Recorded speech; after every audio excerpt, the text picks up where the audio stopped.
Mike Posner, what's up? Welcome to the show. Max? How you doing? What's going on, my man? Friend, it's good because we're friends in real life. It's good because we're friends in real life. Yeah. Yeah, this is a long time in the making. I've been a fan of yours, and then I got to meet you, and we became fast friends.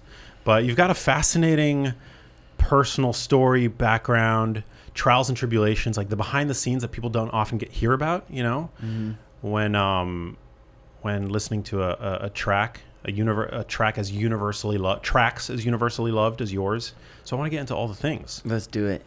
But before we started rolling, you said you had your cognitive decline in your family. Oh yeah. Tell me about that. It's just rampant, man. On my father's side, the genes for Alzheimer's and dementia. So I did a 23andMe test and found out I'm stacked, man. I got all the genetic disposition to. Oh no. Yeah. Oh no, but good to know. Good to know. And then it set me upon a health journey that's been amazing.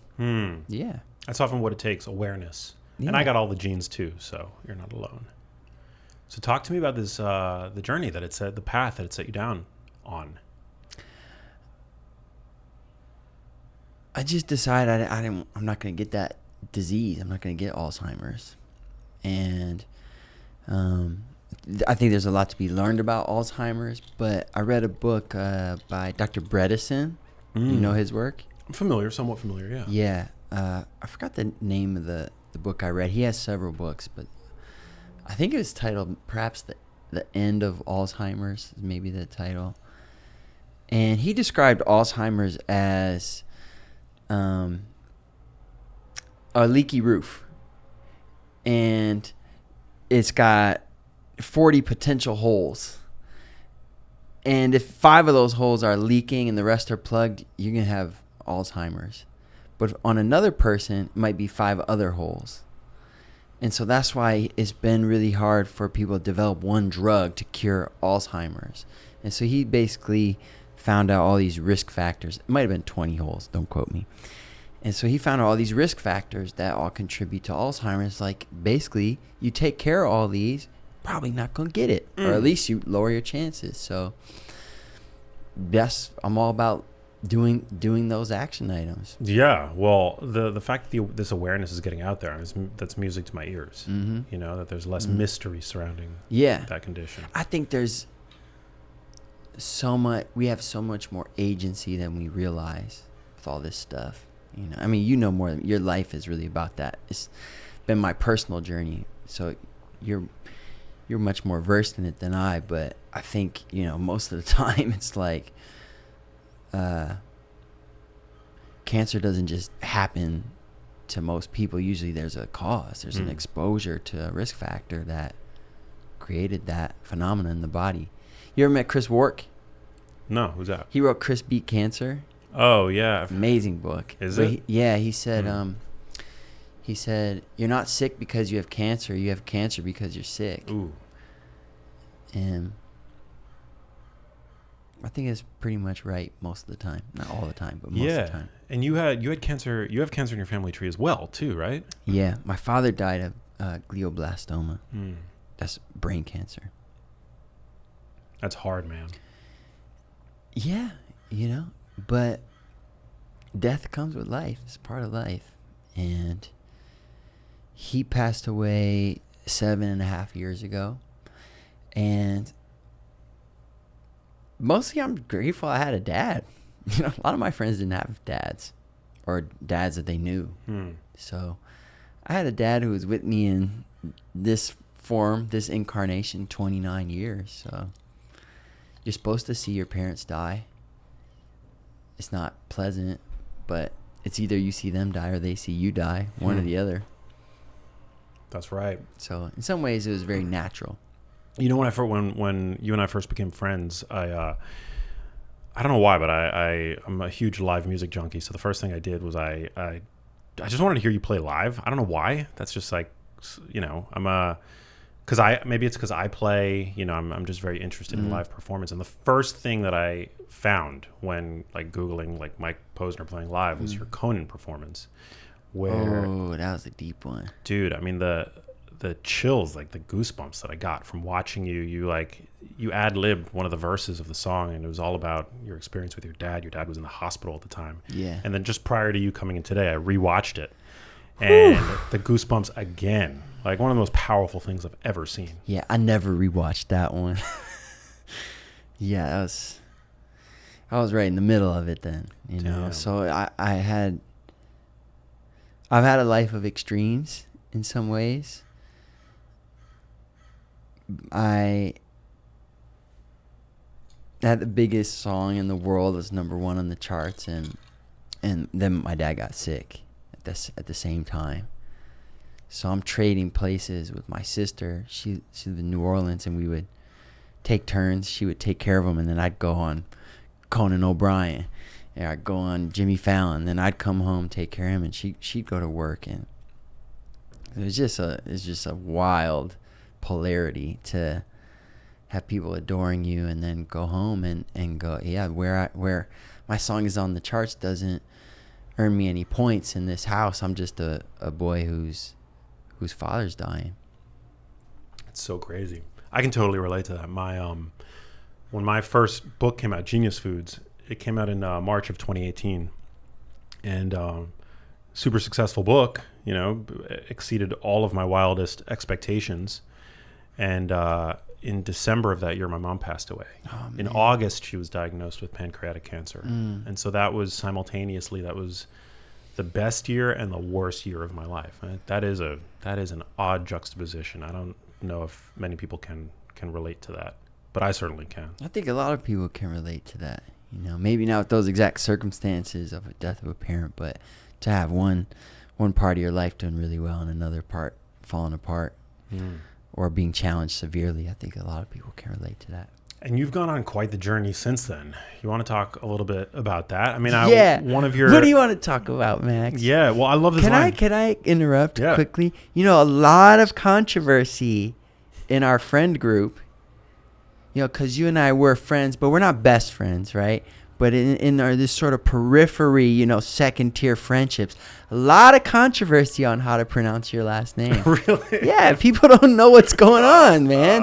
I am in the dark. You know, say Lugavere. Then says, it's not Lugavere. You're been saying it wrong for 2 years. What? What's going on? What is it? It's Lugavere. Lugavere. Yeah, it's not nearly as exotic as people like to make it out to be. I feel like it was more exotic than the way I've been saying it. But it's funny that you say that, though, because I do have friends. Lugavere. Yeah. Did I do it right? Lugavere. Yeah, perfect. Perfect. There's people in my life that have known me for 20 years, and they'll still say, like, Lugavere. Yeah. That's what I'm probably on year 2 or 3 of saying Lugavere. Glad we did this today, man. It's actually pronounced phonetically, like it's E-R-E. It's Lugavere. But it looks exotic. Yeah. It looks Italian or something, which I'm not. What is it? It's a last name that was probably changed unwittingly at Ellis Island at some point. Very wittingly. Maybe, perhaps. I don't know. Maybe at the time, because it was my ancestry is Jewish, so it was probably Levine or something like that. Same. Yeah. Rumor is our name used to be Posneski. Whoa. Up the line. I don't know if that's actually true, but that was like a topic, a theory floating around the dinner table at some Yom Kippur or Passover or something. Posneski, man. Neski. So Polish and Polish. Got it. Polish. Wow. Yeah, my dad guesses that it was likely Levine, but we don't know. We don't know. But if you Google it, because if you like the Lugavere, it's like a flamboyant change, man. It is a flamboyant change. He could have went Lewis. Yeah. Your ancestor, he went Lugavere. Yeah. We're really gonna throw him off. Maybe they thought. I like that. Maybe they thought my inbound ancestors were Italian or something. I don't know. I like it. Because I don't, and nor do you. Like, I wouldn't like guess Jewish based on looking at you. I'm half. My mom was Catholic. She converted now, but yeah, you might be seeing those maternal genes turning on. What's her? Western European. Western European. German, French, British. Yeah, you're a mutt. Yeah. I like it. Yeah. So am I. A mix. Eastern European. I have a friend, my best friend, one of my best friends. First tier friendship, Max, if you will. I got to work my way up there. I know how to say his last name. What is it? He married a woman who's also one of my good friends, and she is mostly Hawaiian, and they had a baby, and his genes just got decimated. I mean, that child doesn't look like him, not one bit. It's all maternal. So if you were curious, I don't know if it's in your research, you were wondering what happens to white genes when they come in contact with Hawaiian genes. They lose badly. Because the stronger genes. Badly. Interesting. Yeah. That is very interesting. I feel like I've derailed your interview quite severely. No, this is fascinating. But I did tease out something that you wrote on social media, which is where I was going. Prior to the derailment, which I think is one of the most profound things I've ever heard anybody say. And you wrote, "The hardest thing I've ever done is made the decision to live happily." I don't know when you posted that. It was maybe like a year ago, maybe more. But tell me more. It's a daily decision, so you have to remake it. You know, after all these meditation retreats I've been on, and all this walking across America, and all this climbing Mount Everest, and all this, you know, personal growth and digging deep and working on myself. Every morning I wake up and my old habits are all there waiting for me. Depression is there waiting for me. Self-pity is there waiting for me. Apathy is there waiting for me. Laziness is there waiting for me. And they all want me to come and spend some time with them every morning. And so it's a daily decision to go, nope, that's not who I am anymore. I see you guys, I love you, but this is who I am. And I have great days now. I have challenging days as well, but I've cured myself of depression and unhappiness that used to be my default modes of being, and my emotional baseline is just at a new level.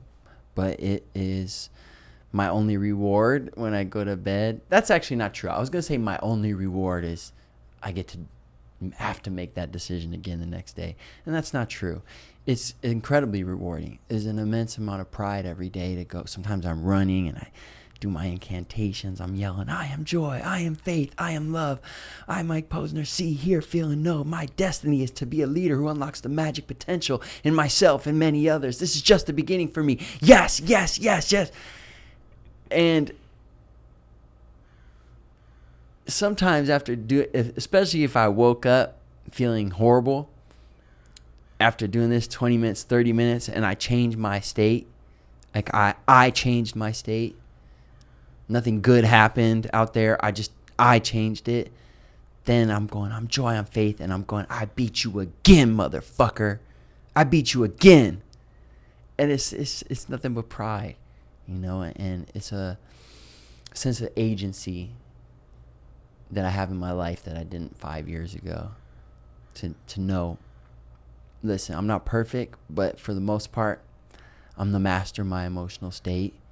I'm the author of my life, and I'm in control of how I feel. I'm the captain of my soul. I'm not being blown around by the winds of what happens in the external world. You know, it's funny because like most people would assume that reaching the Everest of commercial success, financial success, artistic respect and adoration, that would be a salve for depression. But it's interesting. Almost like a narcotic. What's a like very temporary salve? What's a good metaphor for that, Max? Come on. New York Times bestseller. Like a analgesic. Yeah. You know, like it was a nice analgesic, meaning, yeah, it makes you feel good for a few weeks. And it's a tale as old as time, right? I'm not talking about anything that your listeners haven't heard before, or that you haven't, or I haven't heard before. But I was blessed that basically my external circumstances in my life lined up so beautifully that it was confounding that my internal life didn't change at all. So that set me on a journey of, okay, how do we change the internal life? And most people set external goals, and if you study the habits of successful people, and there's so much access on YouTube and everything, you can figure out how to get those goals. Like if someone listens to your podcast, they want to get healthy, they do what you say on here, and you're gonna get healthy, But most people don't set internal goals. So it's as you're pursuing the external goal, how do you want to feel? And that's really the juice of life. Because if you go and you get everything you ever wanted on the outside, but you feel stressed, anxious, worn down as you pursue those things, guess what? At the end of your life was stressed, anxious, and worn down. And you are not wealthy. No. Yeah.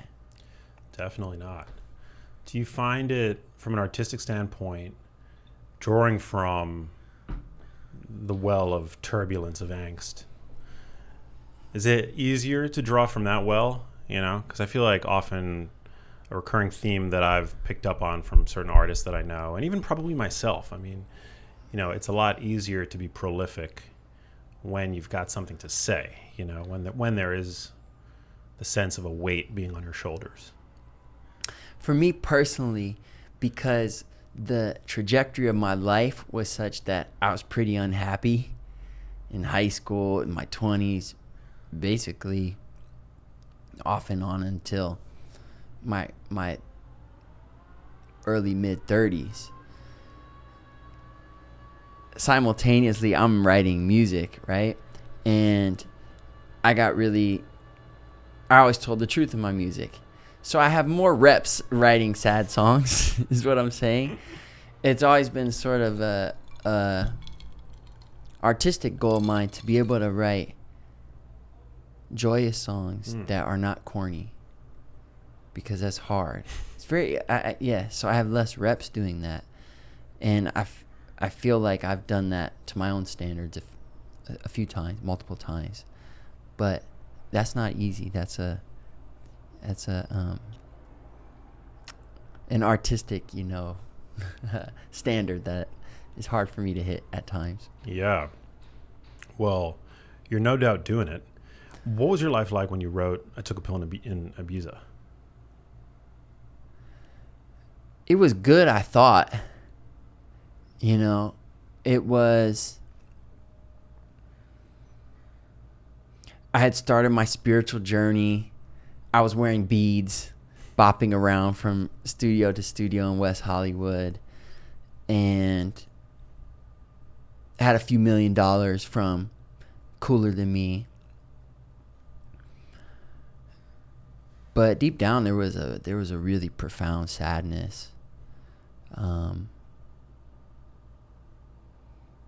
The top layers of that inner sadness were, I was really sort of angry at the world that I had this hit song called Cooler Than Me in 2010, and my career had really cooled off to the point where people called me a one-hit wonder, and they'd, I'd go online and read these things. Whatever happened to Mike Posner and this kind of thing. And so I had some anger there, but even below that, there was a sadness and anger just that was always there.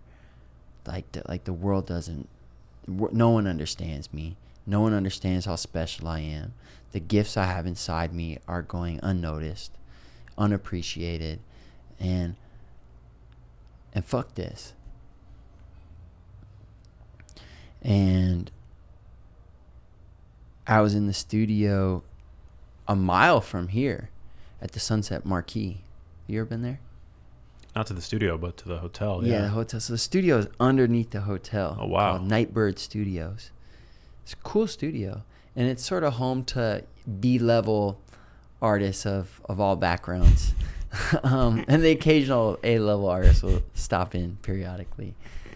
And I was down there with a great country artist named Jake Owen, and he invited me. He had a session. He just said, come by. So I walk into his session. He's playing the guitar. He's got these beautiful, long, straight hair, and his career is doing great. Mine's kind of like on the rocks, and I can't decide if I love this guy or I fucking hate him, I love him, but I was jealous of him. And he played a song on the guitar. He passed me the guitar, asked me what I was working on. I played him a song I just written, and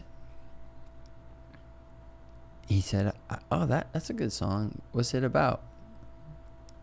I said, it's about a girl I used to hook up with, and then another girl I used to hook up with, and then I just made the rest of it up. And he looked at me and said, well, why don't you just tell the truth? I said, I never really considered that. Because I was floating around this petri dish of West Hollywood writing songs with professional songwriters who weren't too concerned with telling the truth. They were concerned with writing hits. And I was concerned with getting myself back on those charts. And that night, a friend had invited me to the Winter Olympics in Sochi. So I didn't know what I was just like going around to random stuff. So I had said yes to this, and I'm flying across the world, and I'm on the plane, and Jake's question, why don't you just tell the truth, is bouncing off the walls of my mind. And then took out my notebook, and Ibiza came out. Wow. I mean, it's such a great song, but it's like clearly dark. I mean, it's like coming from like a place that, most people, I think, living through that, on the surface it's fun, but it's like definitely a place where, it's not a sustainable place. It doesn't sound like a happy place. No, and the scariest part is I thought I was happy. But when I stopped thinking, I got my mind out of the way, that was the truth that came out.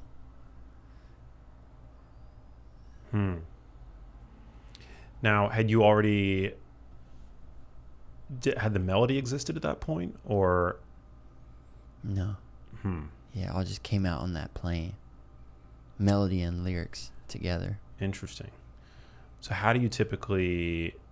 Does it vary song to song? Do you typically start with like a melody and then put lyrics to it? Do you start with like lyrics, like more poetry, and then try to find the melody that fits? I've done it all the different ways. On that particular one, it was the lyric and the melody were coming at the same time. But I've started with instrumentals. I've started with chords. I've started with a lyric. I've started with a poem. I've started with a melody, added the lyric after. So I'm 36, and I started writing songs when I was 8 years old. Damn. So 28 years. I've done it all different ways, and probably there's still more ways to be discovered. But what was your first instrument? Drums. Drums? Yeah. Wow. Which I seldom play now. More guitar, mostly guitar now, but I also play piano. And my favorite instrument is this one. The voice. The voice. Human voice is the most beautiful instrument. And had you always done that? No. So I grew up at 8. I was rapping. So when I was writing songs, I was writing rap songs, and I only rapped for about 10, 12 years. And when I was around 20, I started experimenting singing and adding melody to still sort of complex rhyme schemes. So I sang the way I wanted singers to sing as a rap fan, as a hip hop fan. Interesting. I mean, my first hit that I alluded to earlier, Cooler Than Me, it's got a polysyllabic rhyme scheme, meaning not just the last word of every line rhymes. There's complex rhyme schemes. So I'll show you what I mean. It goes, If I could write you a song to make you fall in love, I would already have you up under my arm. And then it says, you've got designer shades just to hide your face. So 3 rhymes. Designer shades. Next line, hide your face. So I was really into that kind of complexity with words and rhyme. Most pop songs, they rhyme just one syllable at the end. But that was something as a hip-hop fan, any hip-hop fan or sophisticated hip-hop fan would go, oh, that's dope. I can't believe the singer was rhyming that with that level of sophistication. So that was kind of the game I was playing, because I had never heard anyone do that before. Wow. Add those complex rhymes to melody. It's kind of like one or the other, you know? Yeah. So No, it's definitely unique. I was just playing. So cool. Yeah, and then people really liked it. I was like, what? and then my career took off, and I'm like, they're like, go on Jimmy Fallon, now sing. I'm like, I don't know how to sing, dude. I'm a rapper. Well, you have a beautiful singing voice. Thank you. I developed that. You developed that. Yeah. Actually, in that Ibiza period when everything stopped, so I had Cooler Than Me, it blew up, and then it all crashed. And I was living in the hills and had this kind of cool house and an empty calendar. Imagine that, man. For the last year or 2 years, I'm the new popular guy. I'm in my early 20s, ripping my shirt off at the show and just making money, and like I'm the man and I'm busy. And then it stopped. And I used that time, a lot of that time. I squandered a lot of it as well, but I used a lot of that time to get better at music because I didn't play an instrument. We talk about instruments. I didn't play guitar or piano until then. I didn't know how to sing till then. Interesting. So what was that process like? Just being already at that point a super famous musician, but not being a singer. Yeah, a formerly famous musician whose fame was rapidly declining, despite my scratching at the wall trying to cling to it. That was difficult identity-wise because I didn't know who I was. Is it the fame you'd wanted, or was it respect? Probably a mixture of both. I think the fame probably meant respect to me. I just felt like people didn't see how special I'm gonna show everybody I'm special. You know, I think I was approaching life with that frame a lot of the time. I was trying to stand out, get noticed. So fame or respect, I think the fame was probably a means to respect or love. I think at the end of the day it was what I really wanted. And I thought attention equaled love. It doesn't. Yeah, that's the biggest. That's the cosmic joke of it all. And Yeah. where do you think that came from? Maybe generational. Maybe my ancestors had it too. But I can still remember it my whole life. Were your parents supportive? Yeah, really supportive, actually. I wouldn't have had a career without them. You know, my mom always tells this story that I was in the backyard when I was 2, and she heard the birds singing. I heard the birds singing, and I was trying to sing the notes back to them. Wow. So she said she always tried to nurture that musicality in me. And, yeah, they, would help me get instruments or take me to the studio. And remember, I'm making rap music, right? So they didn't understand it. And I wasn't good when I started. So, but they always encouraged me to do it, That's so cool. I love, stories of successful artists for whom it's always been this like burning passion, or anybody for that matter who, there are a select few people in this world that have had that one thing their whole lives. For others, for most people, I would say it's a journey of discovering what that thing is. It's like a process. I know it has been for me. It's amazing that you've essentially had it since 2. Yeah, well, yeah, you're right. You're right. I didn't always know it was going to be my job. I thought I'd do it on the side or be a hobby. I'd always knew I'd do it my whole life, but If you weren't such a successful musician, like if you weren't able to do this for a living, what else do you think you'd be doing? now, Yeah. like if I had to decide now, or if I had to decide when I was 18. That's an interesting question. Yeah. Was there a plan It'd be B? vastly different, dude. I'm sure. Was there ever a plan B? Yeah, man. I went to college, and What did you study? well, when I went, I thought I'd maybe study, economics or business or something. But then my music started to take off while I was in college, and it became apparent that I was not going to be able to beat the curve at Duke while pursuing my career. So I think I wisely chose to take a somewhat easier major, which was sociology. And I was able to get fairly high marks in that while launching my career. Wow. So then did you, at that point, begin touring? Yeah. And it was all college stuff. So my career started in college. And I was very strategic in how I got the word out about my music. Created sort of I know what I was doing, but I was creating a marketing campaign. And I got the music on iTunes U, so it was free.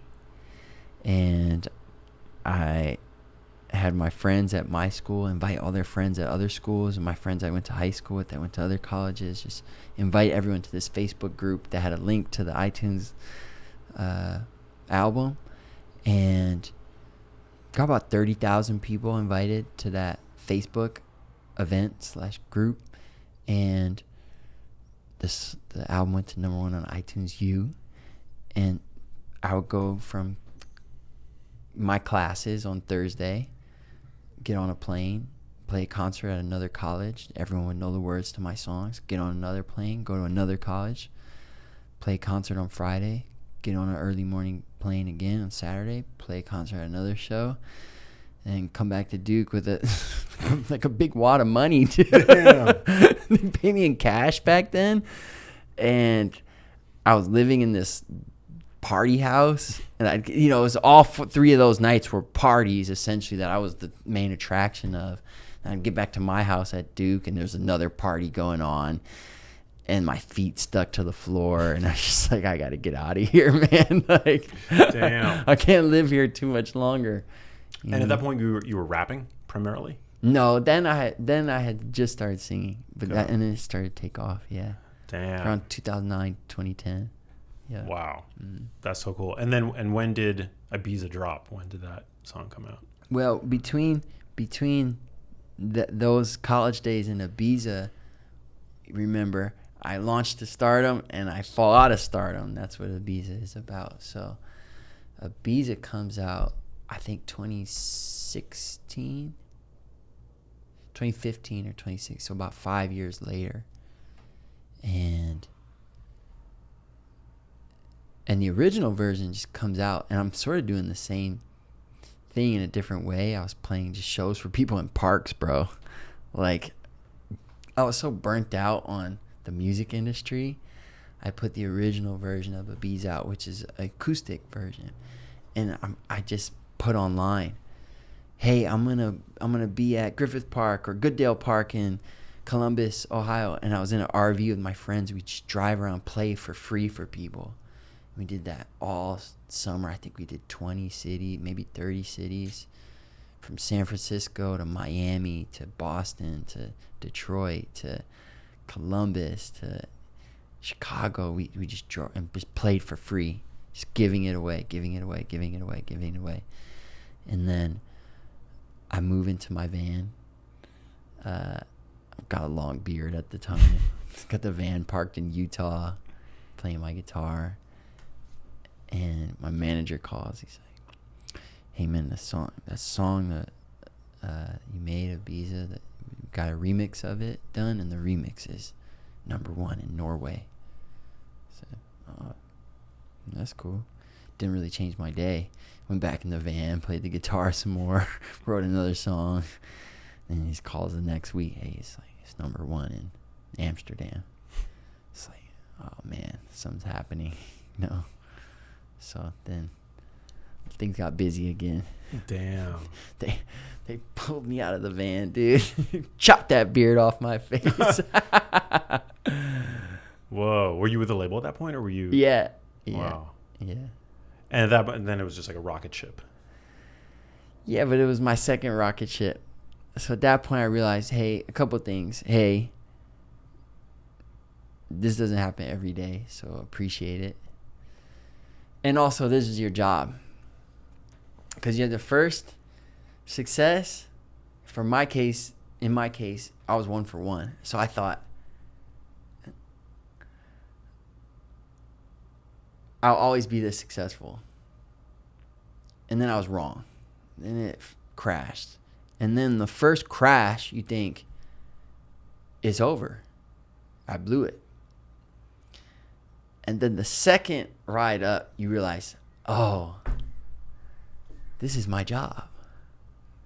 I ride these waves of success and disrepute and people loving me and people hating me and this and that.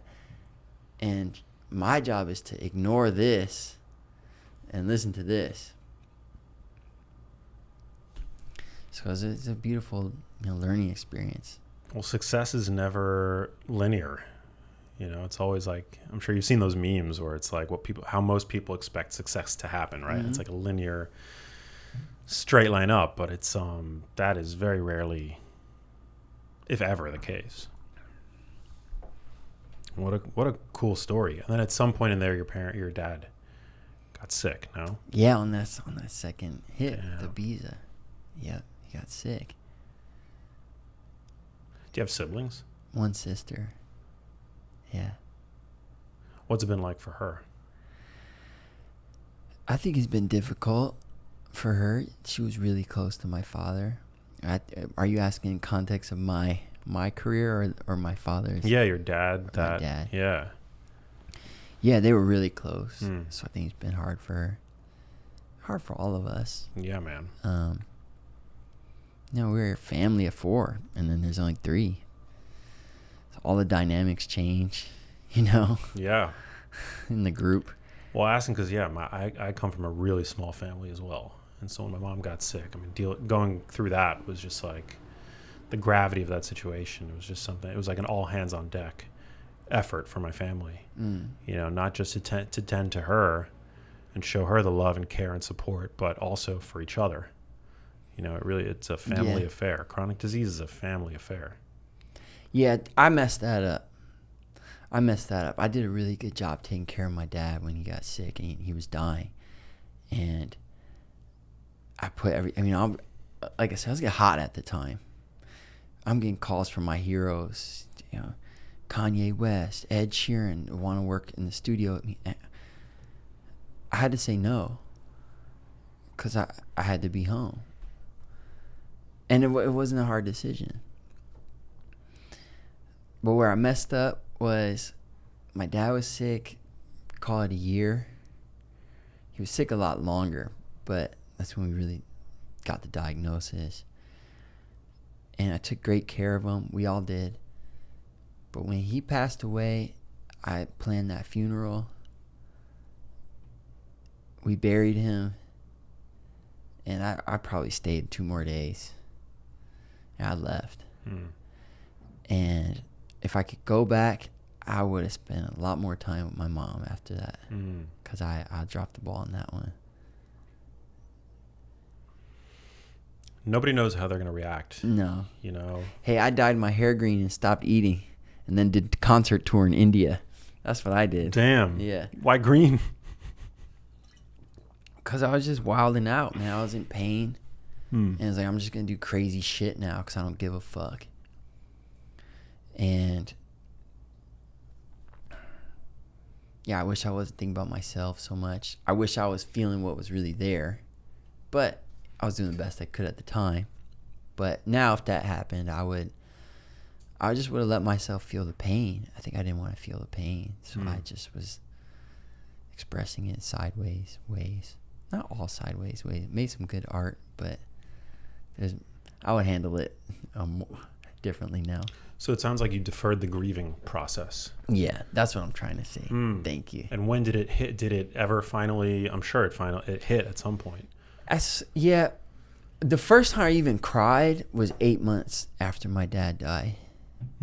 My mother was checking her voicemail. She's had that voicemail you could call. You'd call your own number or something, and then it would. She had a landline. I think she was checking her landline's voicemail with her cell phone because we were out of town. Look at that sticky coaster, dude. It's all them drinks you got. Three drinks, dude. That was a lot. Max Lugavere. Did I say it right? Yeah, you did. Good job. Good job. Okay. Yeah, I got You see, I'm deferring the pain right now, talking about your drinks. We're talking about you. Now I got to go back to me and my grief, dude. I wish I never even went over here in this zone. Okay. Way too many drinks. Yeah. It's harder to be talking about grief, then make a joke and come back than it would have been to just stay there. So well, anyway, we can get back there. Lesson learned. Yeah. I'm there. I'm with my mom. And she's on her cell phone checking her landline's voicemail. And my mom can't hear that well, so she's got it on speaker all the way turned up. And she accidentally hit some button. It plays the oldest message on her machine. It's my dad's voice. He's been dead 8 months. He goes, hey, Roberta, it's Johnny. I love you. Call me when you're out of work. Love you so much. Took me 5 minutes to realize I was on the floor weeping. And Mom had to come pick me up like a puddle of sadness. So that was 8 months after. Wow. Oh, yeah, man, it's so hard. I've had plenty of moments like that where in the wake of my mom's passing, I mean, yeah, I had voicemails from her. Cleaning out old cabinets, because I'd moved a few times. I found handwritten notes from my mom with her signature, something about her signature. It's gutted me to stumble on that. I mean, it's wild. Watching a parent die, especially before their time. I mean, as you said, like we all see our parents go. It's part of the. Not all of us. If you're lucky, you see them go. Yeah. Otherwise, they see you go. Yeah. Yeah. It's not easy for anybody. No. But yeah, when they go before their time, it's that can be particularly rough. But do you believe that people go before their time, or do you think everyone goes at their time? I don't know. I think everybody, I'd like to think that everybody goes at their time. But obviously their time doesn't always align with,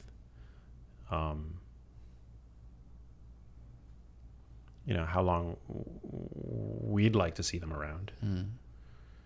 And, yeah, I mean, my dad is in his mid-70s, and I'm so grateful that he's around.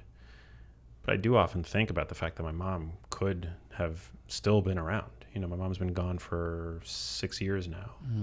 And, yeah, I wish she was still here. I like to think that there was some divine reason, for her fate playing out the way that it did, but it's not an easy thing to come to terms with. I wish things would have played out differently. Yeah. Death is rough. It's really hard. I've had similar moments like that where you think you're doing all right, and then you stumble on something, a photo or a memory or whatever, and it all comes out. It's like a dam being broken. It crushes you. Yeah. Never goes away. It gets less frequent, but it's always there. And I think the best thing that we could do is to turn it into something meaningful, poetic, I think that's where great art comes into play. I think the best artists, they take things that are painful and they turn them into something meaningful and inspiring. And I've tried to do that with my work. And yeah, you're doing it right now. Yeah. It's beautiful. Yeah, but it's a sacrifice for sure. It's not easy. No. So then, I'm sorry for your loss, Max. thank you, brother. Likewise. So at what point then, because I know you've done a whole lot of soul searching since then. I don't know the timeline exactly, but I know that you've walked across America, you've climbed Mount Everest, you've done all this crazy stuff. Where did all that come from? Was that kind of an expression of, wrapping your head around, everything in your life that had transpired, making meaning of it? Yeah, in hindsight, yeah. I think a lot of it started with the walk was the first one. And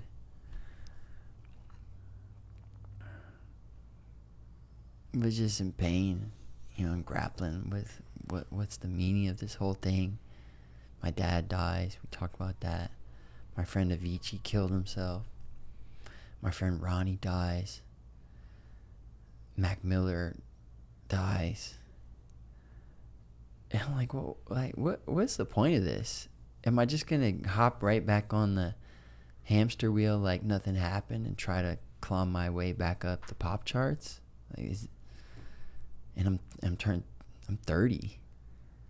It's like, is my life competing with Ariana Grande to get 40-year-old men at the radio station to play my song instead of hers to 12-year-olds? And I remember when I did this show in that time, I did ayahuasca in November a year, and then I did a show for a radio station. I think it was in Chicago or something. I can't remember if I played before her or after her, probably before. But I went out on the stage, and the audience is an arena, and it's just full of 12-year-olds. And they're all wearing these bunny ears. I guess that was her thing. And I'm up there playing Ibiza with my guitar, and doing poetry about my father's death. And I'm like, what am I doing?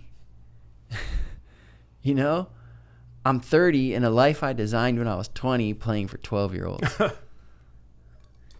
And I was just like, this can't be it. This can't be my life. So,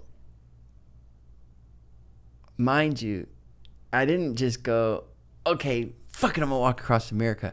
I had wanted to walk across America for years because I just thought it was cool. I heard about someone else that did it, and I was like, that's badass. And it was kind of just a thing that I had on the back burner, yeah, I'll do that one day. For sure. I'll do that one day, definitely one day. And then all these people die, and it's like, dude, when's one day? Maybe one day is now, or it's fucking never. Maybe stop saying you're gonna do it one day. Either do it or don't. And this is kind of a crass story, but when I don't know if I should tell this story. Oh, dude, come on. You can't. It's kind of a crack. When my father was back down now. When my father was dying, there's this reversal of roles. So when I was born, he wiped my ass, he fed me, right? And when he was dying, I wiped his ass. I fed him, and he couldn't get up anymore. And so sometimes I would help him pee. So I got like a few times, a very close look at his genitalia because I'm having to receive the urine. And I remember that evening I went and I took a piss. And this is a fucked up story, but my penis looked exactly the same as his. Wow. And I was like, and he's dying. And I'm like, oh, I'm in the same hardware that he is. Like, this thing is going to expire just like that one is now. And that's when it was like, yeah, I want to go do this thing that's cool to me. I want to live a life that has things inside of it that don't make sense. I want to live a life that has things inside of it that are inspiring to me that don't make sense to anyone else. And I don't know why, with this Walk Across America thing, it's freaking badass. Like, if I was looking at myself and this guy, he got nominated for a Grammy and then he decided to walk across the continent, I would think that guy was the coolest mother effer ever. So I should be the coolest mother effer to myself. And why am I playing my life according to some playbook that a record label or an agent thought up in the 80s? Like, this is it's my life.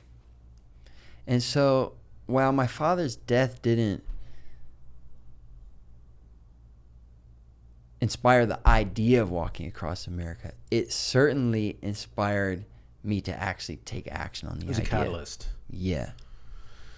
By the way, thank you for sharing that story so vulnerably. I don't think it's crass at all. I think it's just it's one of these weird human things that connects you with your vessel and mortality. And I think that's, very powerful. Thanks. Well, thanks for hearing it in the way it was intended. Yeah. Yeah. Dude, we all see shit like when we're in those moments, of chronic illness with a loved one, and it's like there's, what I saw with my mom, it was like barbaric, the way the body just begins to decay, while you're still in it, and it's really, it's really hard. Like,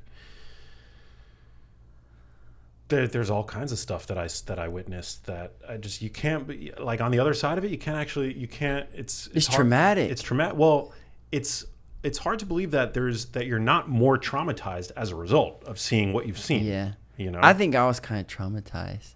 I went out on that walk. It was 2 years later, and I had nightmares almost every night about my dad.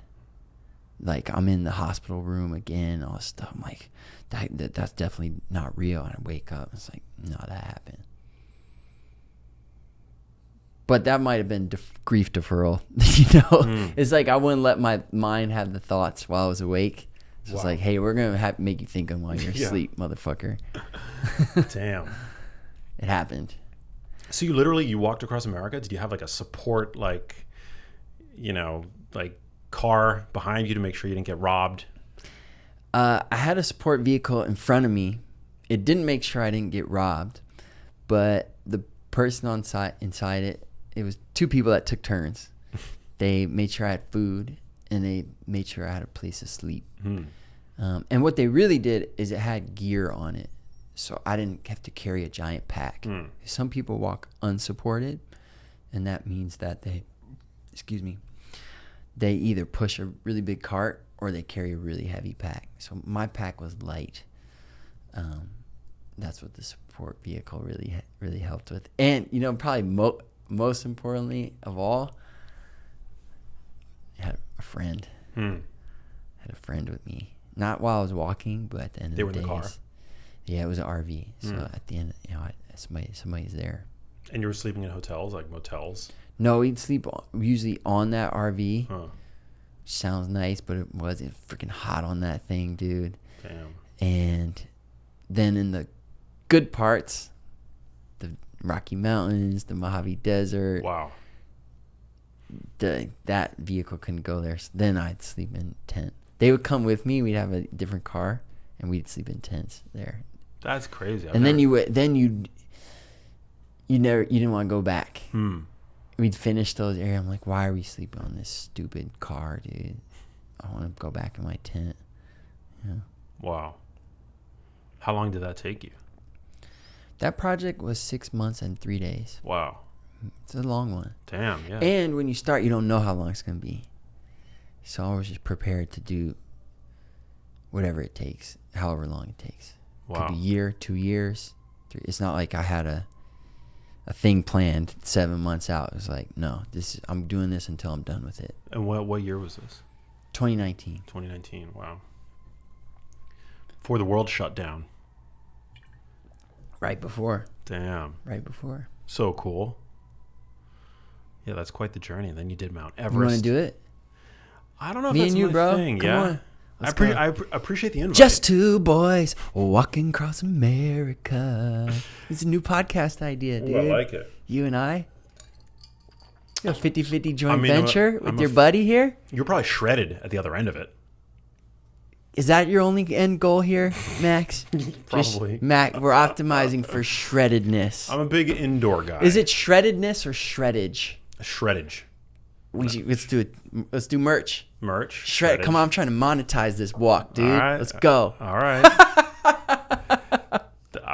I did the first one for free. Now I want to cash in, dude. As you should. As you should. Yeah, I don't know if that's for me. Dude, I got the theme song and everything. Just two boys, walking across America. Well, if I could do it with you singing in my ear the whole time, then that's a more compelling offer. Yeah. I won't tell you how bad I'll start to smell after a month. Who wouldn't, though?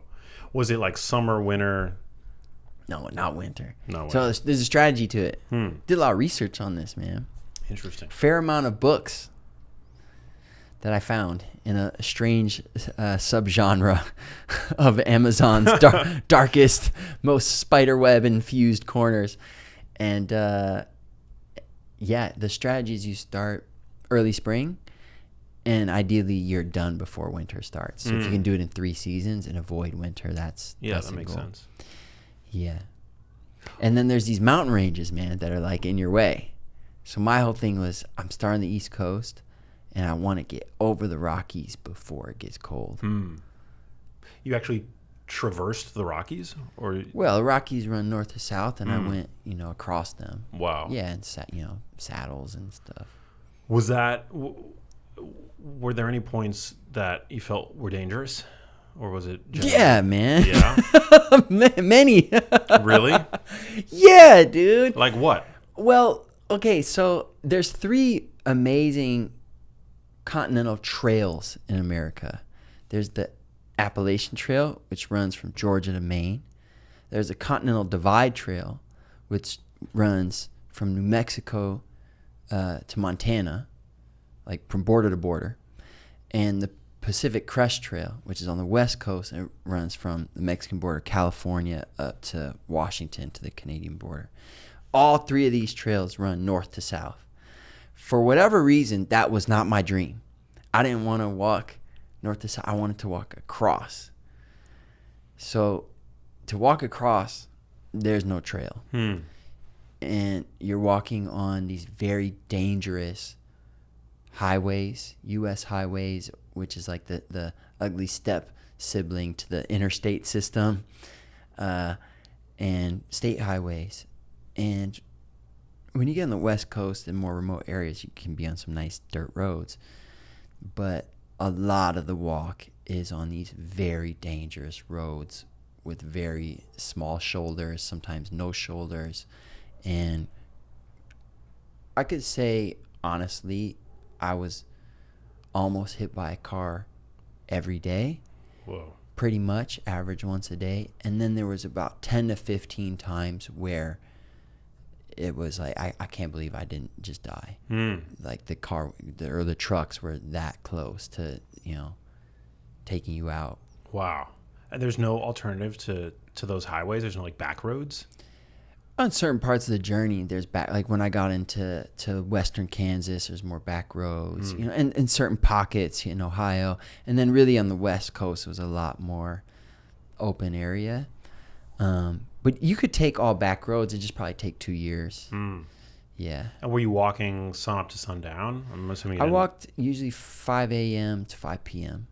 with break. That included my breaks. And usually I'd do a siesta at the heat of the day.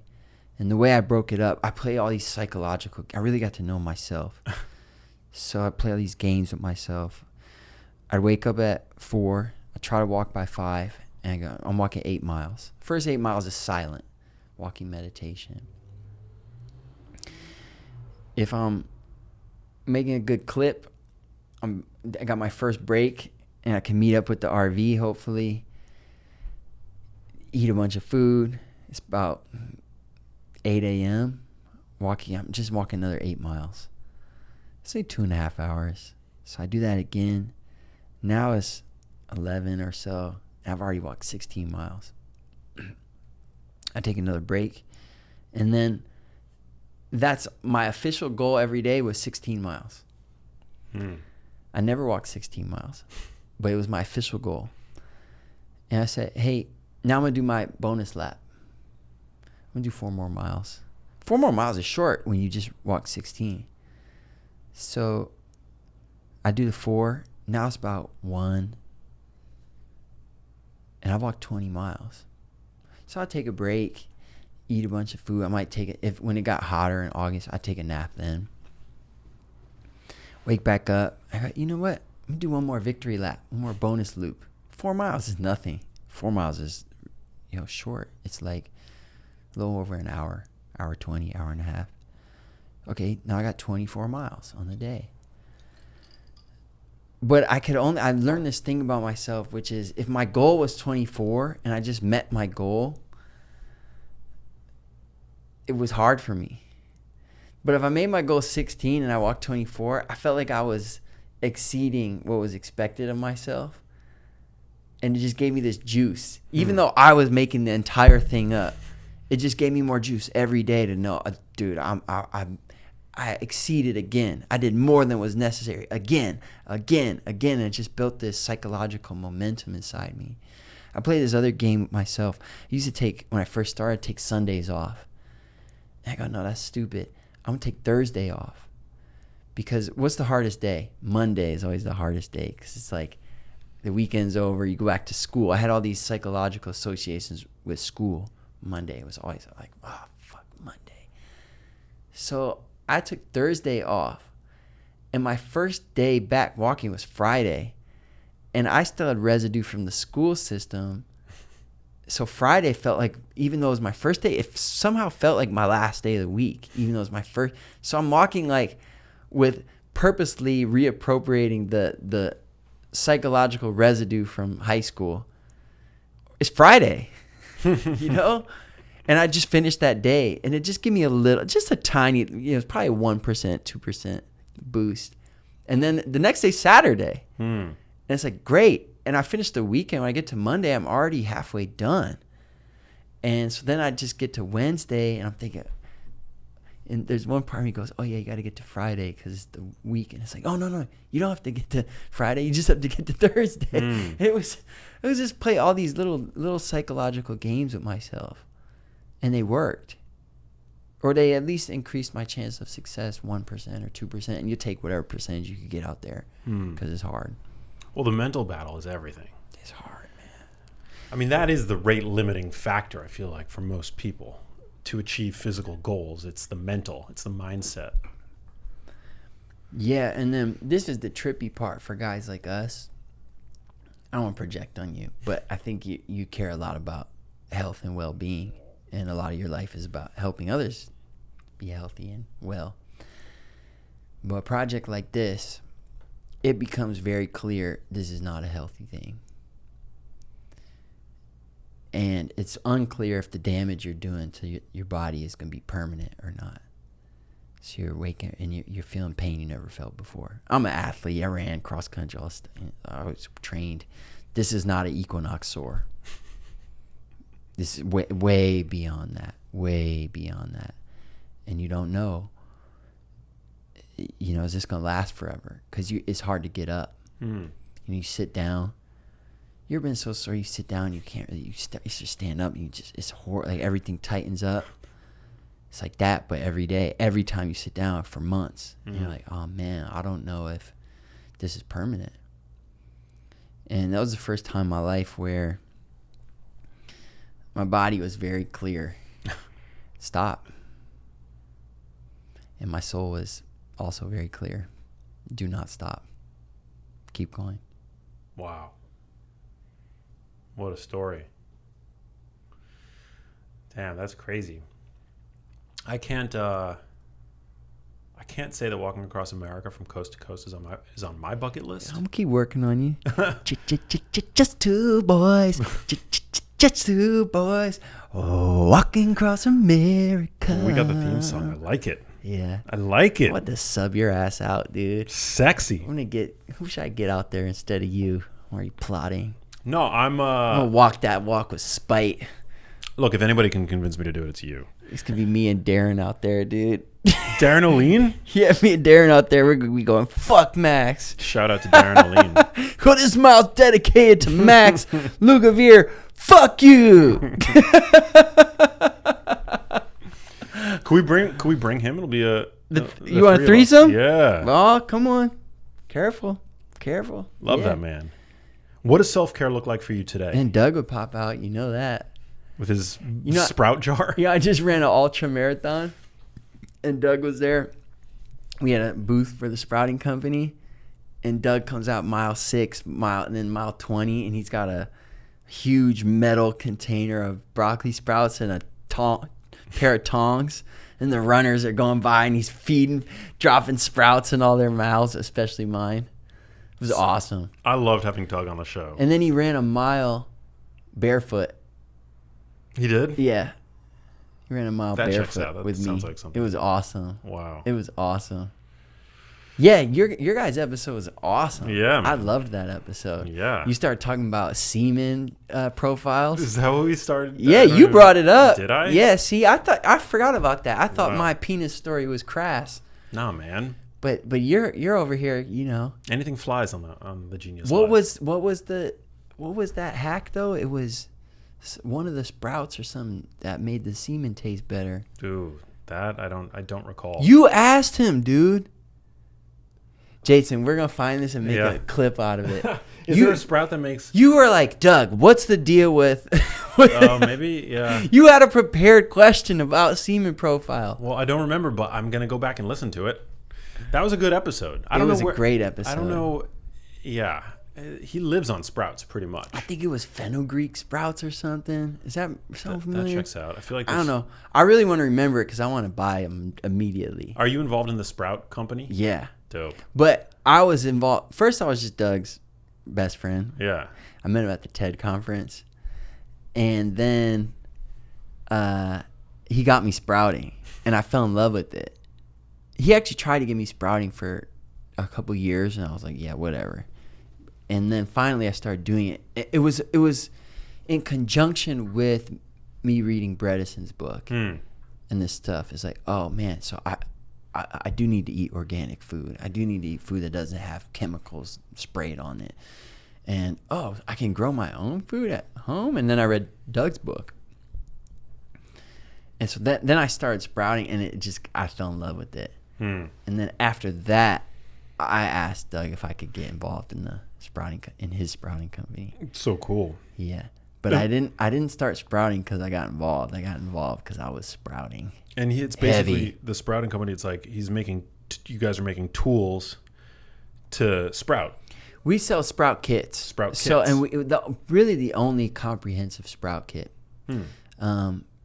Before our company, you'd have to buy a jar and then a top and then seeds from someplace else. So we just put it all together to make it easy. Beautiful kit, looks good on the counter.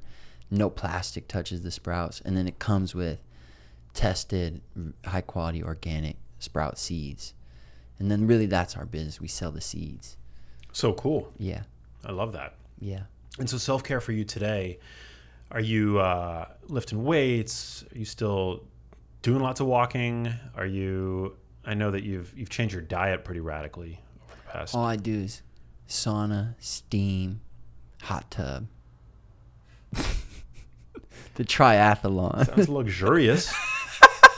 Are you? Feel great, dude. You feel great. You look great. Lean.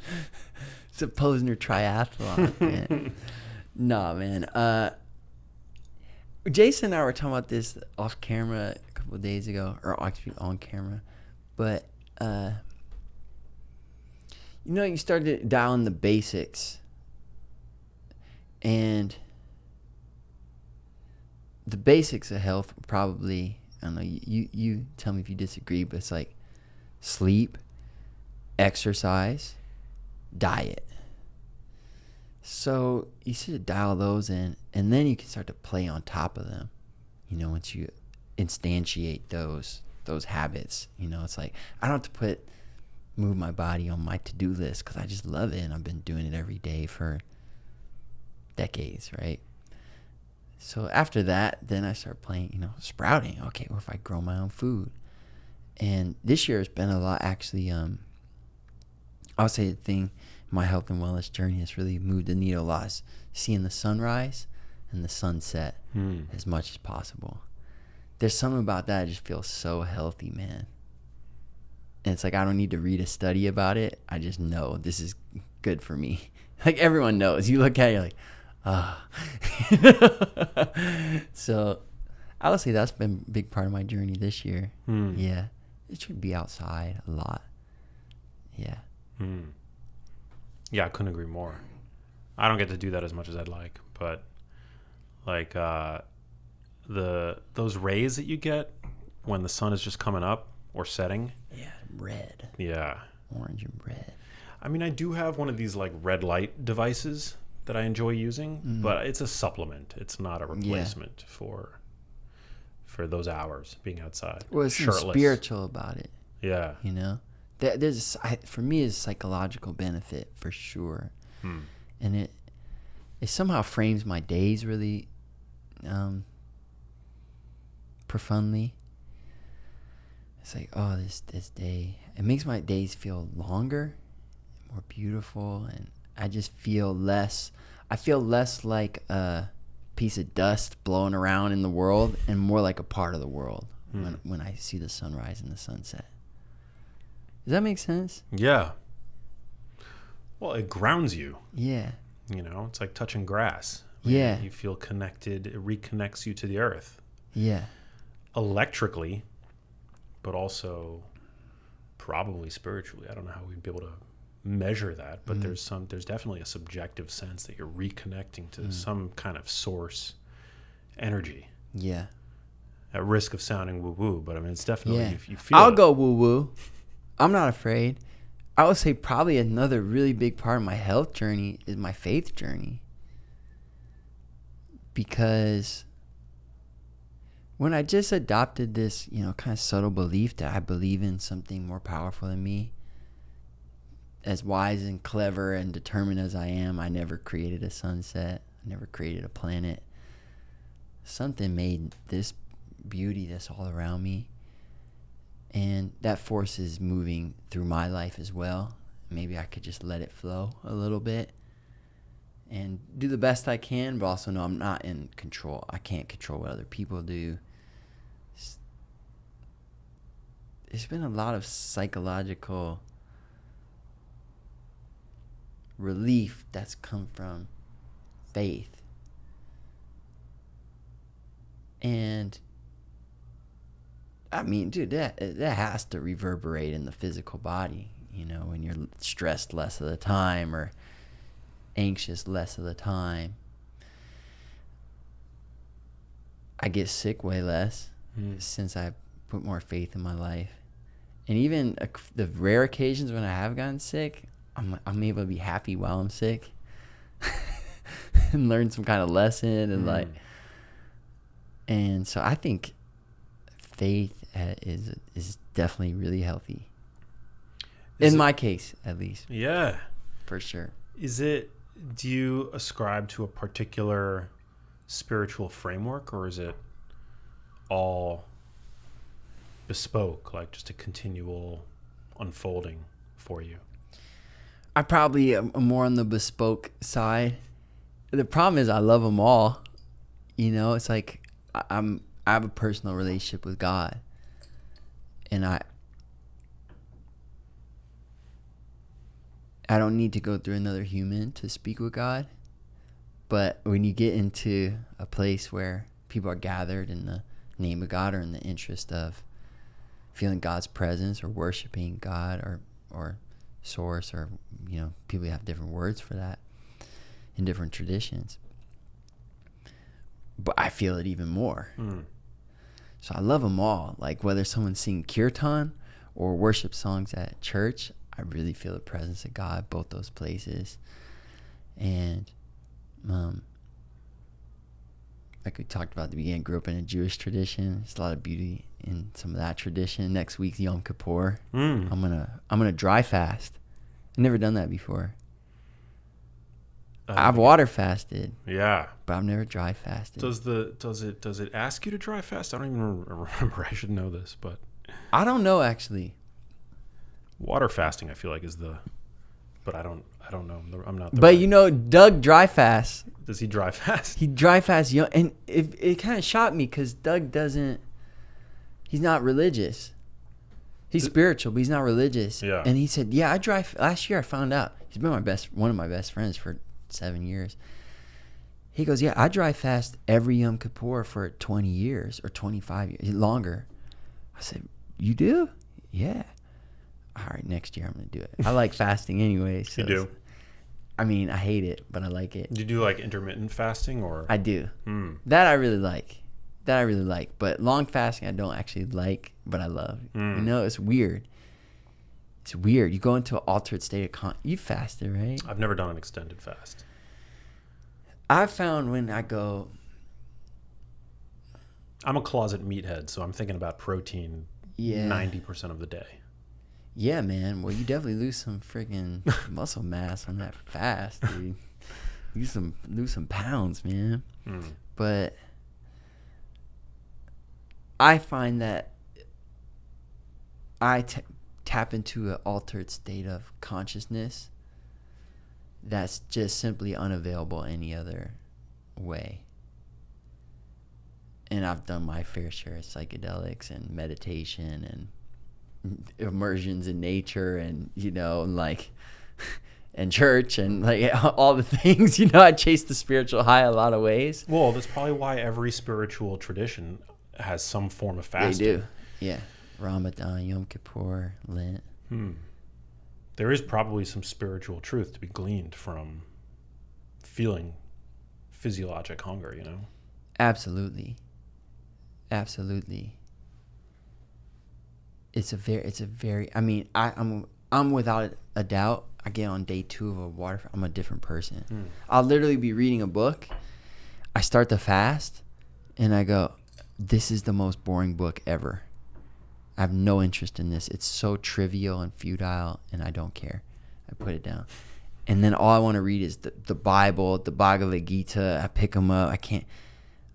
I read them. I break the fast. And I'm like, I don't want to read the Bible. I put it down. I pick the other book up. Interesting. I feel like a different person. Yeah. It's also probably some benefit to, we're inundated with excess today. I mean, especially relative to our ancestors. Obviously, people have different, food distribution continues to be uneven. Sure. Across the world. But probably from people listening to this. Yeah. They're more in danger of excess than. Well, also, like, the rising tide has lifted all boats. You know, like, there are fewer people today living below the poverty line than probably had been, you know, for much of human history. Oh, yeah. And it's one of the reasons why today there are more overweight people walking the earth than underweight. Yeah. I mean, you know, the food quality. That's a new problem. That's a new problem, yeah. I mean, the food quality is still an issue. You know, we're just inundated with cheap calories, but, I mean, nobody's wanting for energy these days. There's an excess of cheap energy.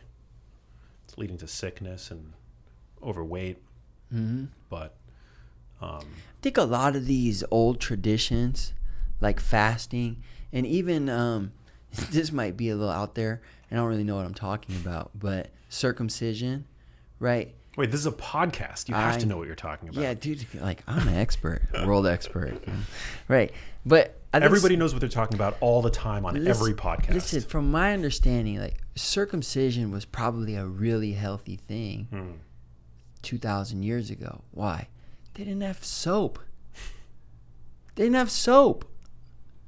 there's probably a lot of infections going on down there. So I think some of these spiritual things are tied in with things that were healthy at the time.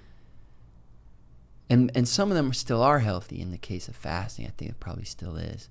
But now I don't think you have to get circumcised to not get the infection. I wouldn't know. That was a decision that was made long before I had any say in the matter. But yeah, that's a troubling Bible verse right there. Remember with the story in? It's like if the person comes to your table and they're not circumcised, stone them. You could Google that one, dude. I'm misquoting it. We should look it up because I'm gonna get roasted, man. I'm gonna get some rocks through my windows now. Wait, say it again. I missed it. It says in the Bible somewhere that if someone comes to your table and they're not circumcised, stone them? It says stone them. It's like do not give them bread and stone them. Google it. You won't even Google it. But how are you seeing whether or not they're circumcised at the dinner table? That's a good question. Yeah. This thing isn't even on. Here you go. What? Wait. Did you already have that research done in your notes? No. Mike Posner with circumcision material. Wait, if somebody... Is this in the Old Testament? Yes, Old Testament. If somebody... Because in the New Testament, they say that you don't have to follow all the rules in the Old Testament. So they say you're not... Wait, say that again? Uncircumcised, stone them. I don't know. This is the weirdest Google search ever. You're going to get blacklisted, bro. Why is God so obsessed with foreskin in the Bible? Why were Israelis... This podcast is off the rails, yeah, we've dude. been off the rails. But Galatians.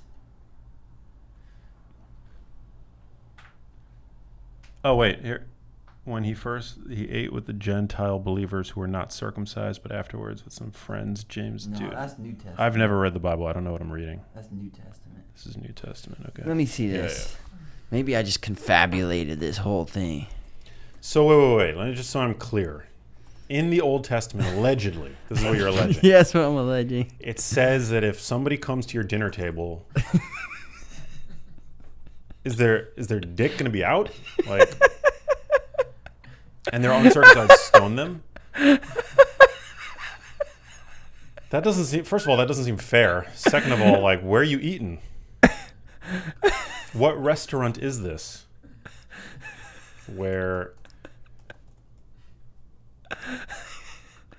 Oh my gosh! What'd you find?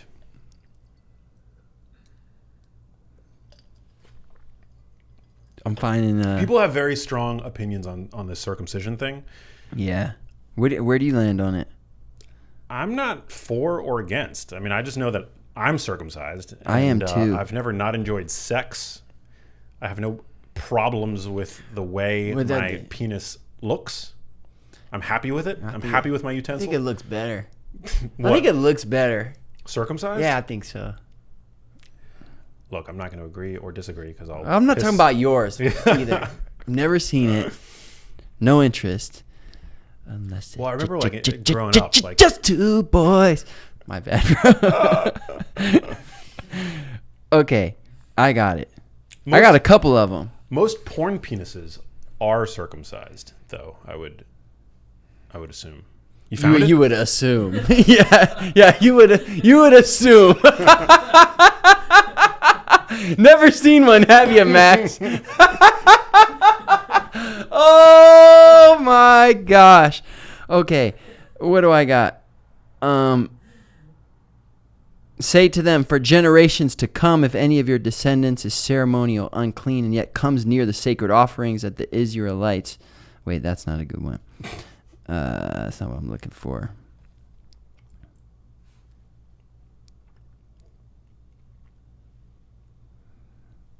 any uncircumcised male who has not been circumcised in the flesh will be cut off from his people. He has broken my covenant. Damn.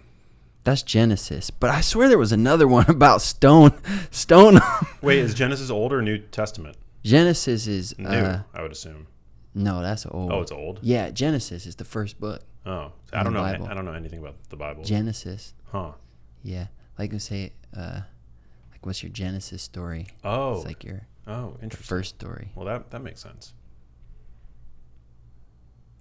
Hold on. This is very interesting. No one of uncircumcised heart or uncircumcised flesh can enter the sanctuary. This might be my favorite podcast we've ever recorded, just because of how random it is. Okay, I want to talk more about circumcision. We've talked about grief. We've talked about hiking across America. We've talked about Max. Are you ending things? No. Is this ending? No. We can end soon. Well, I'm getting there. I feel like where do you go from? I wanted to so I'm not sure. I'm open to being convinced. I'm not on a crusade. I'm just presenting. Are we still talking about circumcision? Yeah. 100%. So you're now anti. I can't see how, like, if I have a son. I'm not pro. It would be a weird thing to be pro circumcision. I'm not saying this is your argument. Yeah. I'm just laying out my counter argument to circumcision. I'm not saying it's what you said. So if I had a son, I don't know how I could have the most sensitive part of his body cut as one of the first things that happens to him in this world. Yeah. That doesn't seem like a good thing. Well, I would agree with that. Yeah, I think any reasonable person would agree. I don't... But it's a cultural norm in America. So most people, that's what happens. Yeah. You're born, and then almost immediately you get that knife, man. To me, this is my completely non-expert opinion. You get that knife. But it's to me, I would. Maybe that's where you said that. Where's that sadness come from? That says I can remember as long as I can remember it's been in my life. Maybe it came from that. And I don't know, man. I've always very much enjoyed sex. I feel no deficit of corporeal pleasure from what I've. What I have. We understand that, Max. How you is it already said that. Maybe it's no We're different not than, talking about your sexual experience anymore. We're talking about your sons. Yeah. Should you have it? Yeah. You don't have a son, right? No. Well, so culturally, it's the thing to do. Yeah. Right? I learned this recently. I saw some tweet where a woman was contemplating when to pierce her daughter's ears, whether at 6 months, 3 months, 6 months. Yeah. And I was like, what is this woman talking about? Like some completely cosmetic body modification for an infant? Yeah. And I put them kind of low-key on blast on my Instagram, and a lot of people said, well, actually it's a cultural thing in like Latin communities, like they do this for children. I think it's crazy, but it's like a cultural thing, and it seems relatively harmless. I'm not endorsing it. I wouldn't do it to my own daughter, but I wasn't raised with that framework, When it comes to foreskin, like, again, I don't have a strong opinion here, but it seems like possibly an extraneous piece of skin. Like there's no, except under extenuating circumstances. I don't think there's any downside, To snip? To snip? You're saying there's no downside to keeping it or downside to losing it? No downside to losing it. I think the downside is the pain and the trauma the infant goes through. I mean, I could tell you the things that I've been possibly traumatized by. I don't think that has caused me any trauma. But do you think that because you can't remember it, I mean, it's the one of the probably happened the first day you were born, and also like you can't escape trauma. It's true. Do you think that trauma that happens before you can create memories is still trauma? I don't know. Probably some spiritual wound that comes from leaving the womb.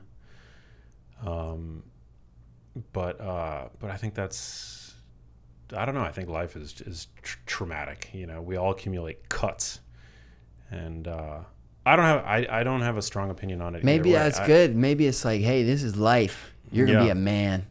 You're gonna get fucked up in this world. Just start now. Welcome to Earth. Let's go. I just did a podcast with a urologist. Did you guys talk about We this? did. We talked a little bit about it. Oh, okay. Yeah. You covered this ground. Well, no. My work here is done. Well, I'm so relieved. What I recall from the conversation is that there's no, whether men are circumcised or uncircumcised, there's no consequence to endurance. Like it's not like the skin is more sensitive. The nerve endings Sexual are more endurance. Sexual endurance. Yeah. Yeah, that is one of the myths you hear, that if you had your foreskin, you could just go forever. Go forever. Yeah. Or maybe not, because you're more sensitive. Yeah. Like exposed skin is more likely to be, like, to see a decrease in sensitivity, maybe. Hypothetically. But I don't know. So if you have a boy at some point, would you do it or no? Right now, I would say no. But again, I'm open to being convinced another way. Maybe I get really religious in the next 5 years. I don't think there's a good argument for or against. Probably a better argument against, to be honest. But I don't see it as necessarily being the worst thing. It's not like female genital mutilation. It is. It's exactly like female genital mutilation. It's male genital mutilation. Well, they're literally cutting off in female genital mutilation. There are different grades of it. Sure. They're cutting off the clit, which is like the sensory organ. I'm familiar with the clit, Max. They're 36 years old. You've got some. They are defining the clitoris, Max. A lot of men don't have, allegedly, if you spend any time on social media, don't know where it is. I'm not saying that that's the case for you. I know that you're very well versed. Rock star and all. Come on. Well, I'm glad you didn't. You probably don't know that I'm well versed, but I'm familiar with the clit. I would assume. But no, FGM is like go ahead. Pretty bad, like pretty barbaric, with the sole intent of decreasing a woman's sexual pleasure. Yeah. I don't think that's the intent for male circumcision. What do you think the intent is? Because that actually is a good point, like that you made, that life is full of trauma and cuts. And as a man, you got to learn to deal with those. Yeah. It's almost like maybe that is the intention. Yeah, I don't know. I don't think that's a good justification for circumcision. No. But I don't believe that I have any residual trauma from it. So let me convince you otherwise. You're really fucked up. No, I'm just kidding. I love this. Well, this seems like a good place to wrap up. All right. Yeah. Where can people find you? Where can they connect with you? What have you got coming up? Oh man, this was so fun. It was fun. I'm glad that we went into these inappropriate territories. I love it. Yeah. Got to come back. People can find me on Spotify. They can find me on Instagram. All the places. All the places. My name is Mike Posner. MikePosn, as in Nancy, ER. That's where they can find me. I love it. The one and only. Yeah. Hey. And on tour? Right now, we haven't really been on tour. Dropped a new song, and we've been doing a cool thing, Max. We've been trying to take the music instead of to the bunny-eared 12-year-olds. We've just been trying to take it to people who can't normally come to a concert. So that journey has led me to doing some hospice house calls. Wow. For people that are on their way out and their families. It's also led me into a prison, actually, recently, where we went and did some sessions, some breath work, meditation, and music with inmates in 2 different yards. So it's been a beautiful few months of sharing the music in a new way for me. Not trying to maximize my fame, but just maximize my impact. Yeah, I love that. You're a beautiful man. Hey, thank you, man. I feel the same about you. Yeah. I'm always excited to go at some random LA dinner party with healthy food, and in comes Max. It's like, yes! And now you know how to pronounce my last name. Yeah, and I always say your name wrong. You call him like, Max. Yeah. Lugavere. Lugavere. Like it looks. Yeah, exactly. Last question that gets asked everybody on the show. What does living a genius life mean to you, Mike Posner? Living the genius life to me means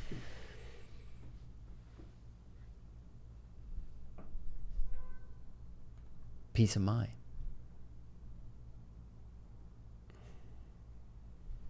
That's it. That's it. Yeah. Amen. Hey, if you liked that video, you need to check out this one here, and I'll see you there.